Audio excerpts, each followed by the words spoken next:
point, you're probably familiar with the hip hinge movement pattern. Standing up with just body weight, your feet would be about parallel, hip width apart, knees soft, core engaged, hands down by your side, shoulders down.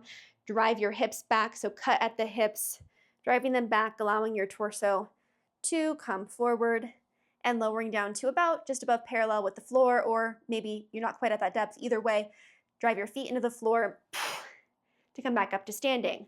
To add to this now, we're going to place our hands behind our head. They don't have to touch each other, but we're just adjusting that arm position so fingertips are behind head, shoulders down and back, elbows drive back, and your shoulder blades squeeze together. In this position, also be sure to tuck your chin. You might notice right away that when you go from here to here, your ribs want to flare. So resist that. Ribs wrap in toward each other and down. Now we go into the exact same movement. Soften your knees, cut at the hips, driving them back, keeping your core engaged.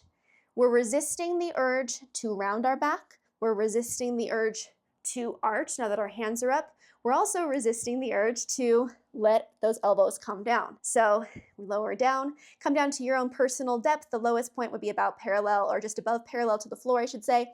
And from here, screw your feet into the floor and come back up to standing. As always, if you notice during this movement that your form starts breaking down at a certain point, let's say that I start to round my back, right? That I'm not gonna go as low. I'm going to decrease my range of motion and work in my own personal range of motion that allows me to perform that hip hinge in proper form.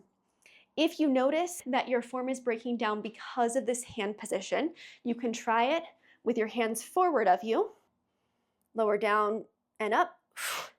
And of course, you can always come back to the trusty hands down by your sides.